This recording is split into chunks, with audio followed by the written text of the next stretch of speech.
unfold.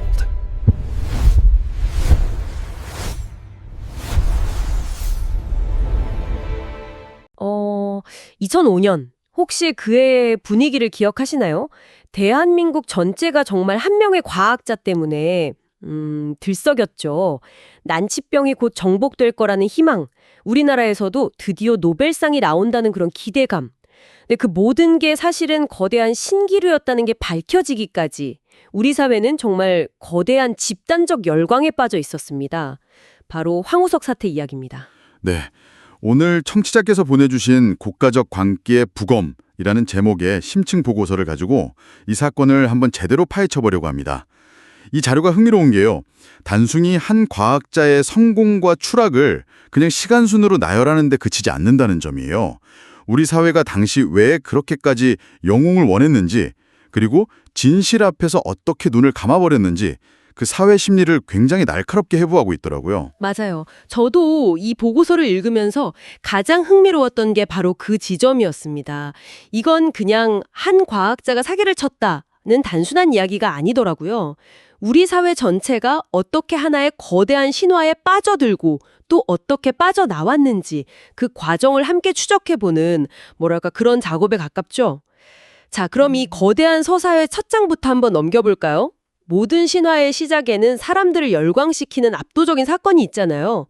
황우석 신화의 시작은 2004년과 2005년 세계적인 과학 저널 사이언스에 실린 두 편의 논문이었어요. 네, 바로 그 논문들이었죠. 복제양 돌리 이후에 다들 불가능할 거라고 여겼던 인간 체세포 복제 줄기세포.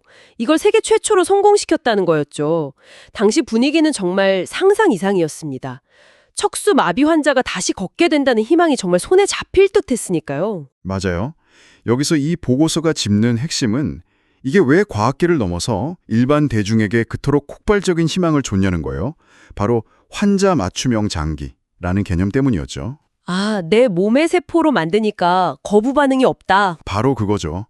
내 몸의 세포로 장기를 만드니까 면역 거부 반응이 없다는 거잖아요. 이게 대중의 상상력을 너무나 강력하게 자극한 겁니다.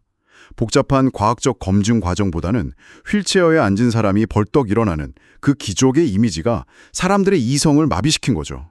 근데 여기서 정말 흥미로운 지점은 이 신화가 단순히 대중의 열망만으로 만들어진 게 아니라는 점이에요. 자료를 보면 국가와 자본이 거의 뭐 프로젝트 수준으로 그를 영웅으로 만들어가는 과정이 보이거든요. 그렇죠. 예를 들어 정부가 대한민국 제1호 최고 과학자라는 타이틀을 주고 연간 30억 원이라는 당시로서는 정말 천문학적인 연구비를 지원해요. 그뿐만이 아니죠. 우정사업본부에서 황우석 박사와 복제계 스너피 기념우표를 발행하고요.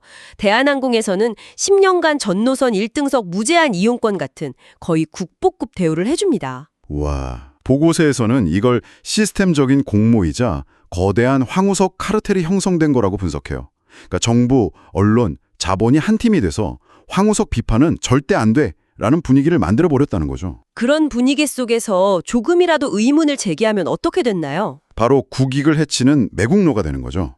실제로 그런 비판을 했던 소수의 학자나 언론인들은 엄청난 공격을 받았습니다. 이성적인 비판이 설 자리가 아예 시스템적으로 차단된 사회였어요. 여기에 대중의 맹목적인 팬덤이 불을 붙이는군요. 회원수가 10만 명에 육박했다는 팬클럽 아이러브 황우석의 활동을 보면 정말 기이할 정도예요. 앞에서 촛불을 들고 황우석을 지키는 뭐랄까 전위대 역할을 자처한 거죠. 과학이 종교가 되는 순간이었습니다. 정말 화려한 무대였네요. 그런데 그 무대 뒤편? 바로 그 실험실 안에서부터 균열의 목소리가 나오기 시작했다는 거죠. 네, 바로 내부 고발자 류영준 박사의 등장이죠.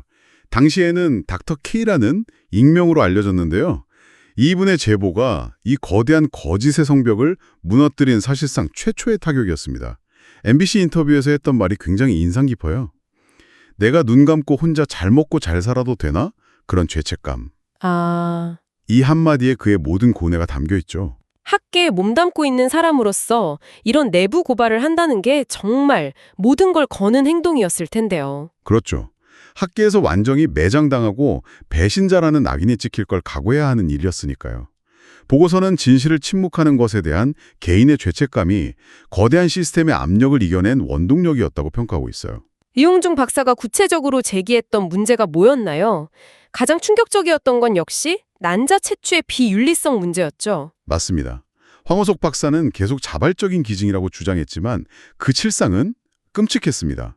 같은 팀의 박을순 연구원은 난자 채취 수술을 받기 위해 황호석 박사가 직접 운전하는 차를 타고 병원에 가야 하는 사실상 강압적인 상황이 놓여 있었어요. 아니, 본인 팀의 연구원한테요? 네, 동료에게 보낸 이메일에 그 두려움이 그대로 담겨 있었고요. 심지어 미지메디 병원을 통해 여성들에게 현금을 주고 난자를 사들인 불법 매매 정황까지 드러났습니다. 그런데 보고서에 나오는 숫자를 보고 저는 정말 입을 다물 수가 없었어요. 논문에 보고된 사용 난자는 427개였는데 나중에 국가생명윤리심의위원회에서 조사해보니 실제로는 그 5배가 넘는 2221개의 난자가 119명의 여성에게서 채취됐다고요? 네, 그 숫자가 이 연구의 비윤리성을 가장 적나라하게 보여주는 증거죠. 수많은 여성의 몸이 사실상 실험 도구처럼 소모되었던 겁니다. 내부에서는 이렇게 윤리 문제가 터져 나오고 있었는데 당시 황우석 박사를 국제적으로 보증해주던 인물이 있었잖아요. 바로 피츠버그 대학의 제럴드 쉐팅 교수. 이 사람은 어떻게 반응했나요? 처음에는 쉐팅 교수도 난자 취득 과정의 윤리 문제를 이유로 들면서 결별을 선언했어요. 그런데 결정적인 한 방은 따로 있었습니다. 그가 사이언스 편집장에 보낸 이메일 내용이 공개된 건데요. 보고서는 이 부분을 아주 중요하게 다룹니다. 이메일에 뭐라고 쓰여 있었는데요? 이렇게요. 논문의 정확성에 상당한 의심이 든다. 그러니 저자 명단에서 내 이름을 빼달라고 요청한 거죠. 아, 그러니까 윤리 문제를 넘어서서 이젠 데이터 자체를 못 믿겠다. 이런 선언이었군요. 바로 그거죠. 황호석 신화를 지탱하던 가장 중요한 기둥. 바로 그 국제적 권위가 무너져 내리는 순간이었습니다. 자, 그리고 2005년 11월 22일 MBC PD수첩이 이 의혹들을 정면으로 다루면서 대한민국은 그야말로 전쟁터가 됩니다.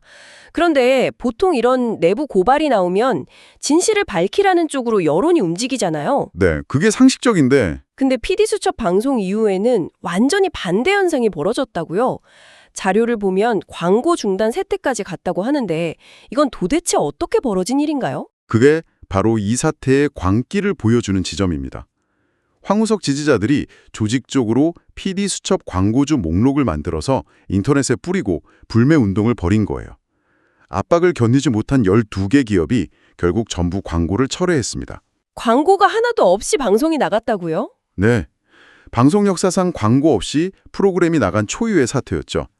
여론의 압박이 언론의 생존 자체를 위협할 수 있다는 걸 보여준 상징적인 사건이었습니다. MBC 사옥 앞에서는 촛불 집회가 열리고 심지어 1000여 명의 여성이 내 난자를 기증하겠다고 서약하는 운동까지 벌어졌다고 하니 정말 과학적 윤리가 애국심이라는 이름 아래 완전히 실종된 모습이네요. 이런 혼란 속에서 YTN이 PD수첩의 강압 취재 의혹을 보도하면서 불에 기름을 붓습니다. 보고서는 바로 이 지점에서 사건의 본질이었던 연구윤리가 취재윤리라는 프레임에 갇혀버렸다고 분석해요. 아, 본질이 흐려진 거군요. 그렇죠. 대중의 시선이 완전히 엉뚱한 곳으로 쏠려버린 거죠.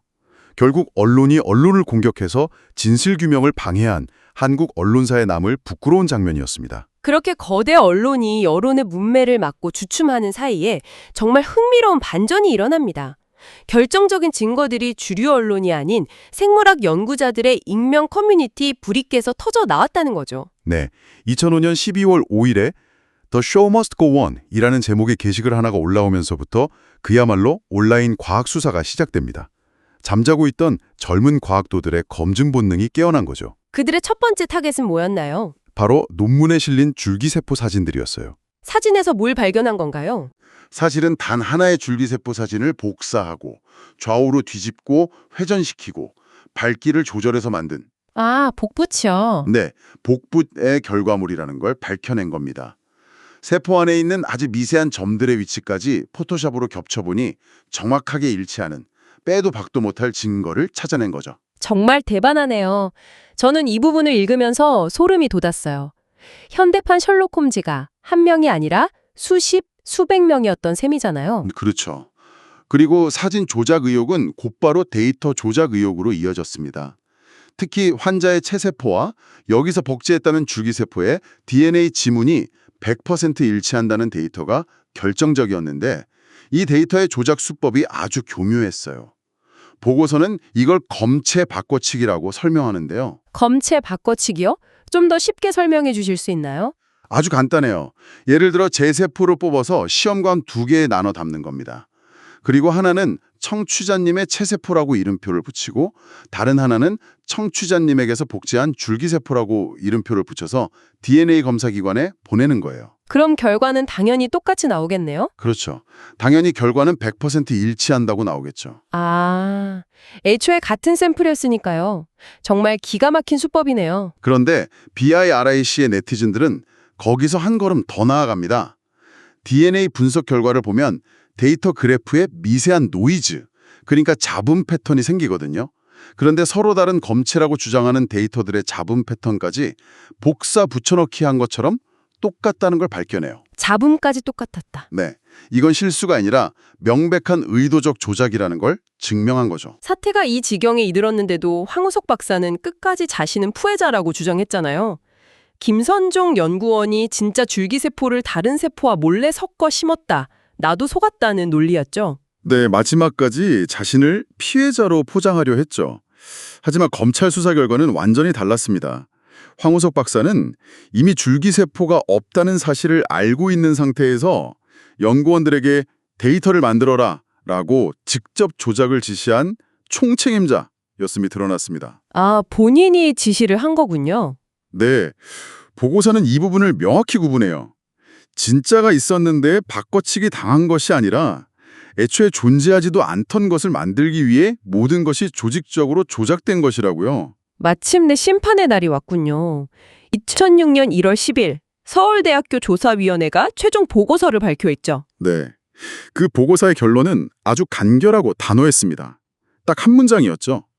2005년 사이언스 논문의 줄기세포는 존재하지 않는다. 아, 이 한 문장으로 대한민국을 뒤흔들었던 황우석 신하는 공식적으로 사망 선고를 받았습니다. 그 이후 법적인 처벌은 어떻게 진행됐나요? 사기, 그리고 28억 원대 연구비 횡령, 생명윤리법 위반 혐의로 기소됐습니다.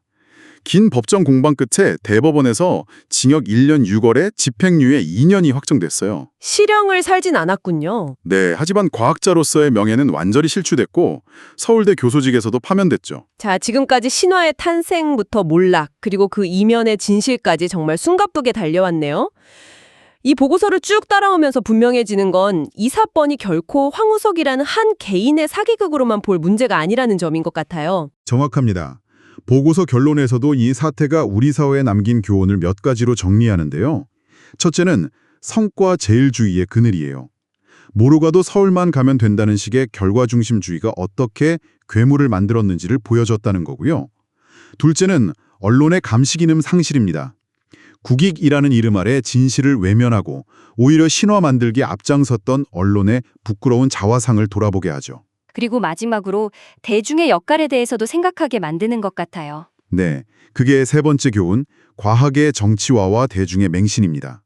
대중은 복잡한 과학적 사실보다는 이해하기 쉬운 영웅서사에 열광했고 그 과정에서 비판적으로 사고하는 능력을 멈춰버렸죠. 이 보고서가 던지는 가장 중요한 메시지는 결국 이것인 것 같습니다. 과학에 맹목적인 애국심을 덧씌울 때 진실은 실식한다. 그리고 우리가 꼭 기억해야 할 것은 이 거대한 거짓을 무너뜨린 건 막강한 권력이나 주류 언론이 아니었다는 사실이죠. 맞아요. 자신의 모든 것을 걸었던 한 명의 내부 고발자, 그리고 익명의 공간에서 집단 지성의 힘을 보여준 이름 없는 과학도들이었습니다. 그래서 이 보고서는 마지막에 이런 질문을 던집니다. 우리는 과연 황우석의 유령에서 완전히 벗어났을까요? 오늘날 우리 사회에서 특정 인물이나 신념에 대한 맹목적인 팬덤, 혹은 진영 논리에 갇혀서 명백한 사실을 외면하는 모습은 과연 사라졌을까요? 정말 곱씹어 볼 만한 질문이네요. 청취자 당신의 생각은 어떠신가요?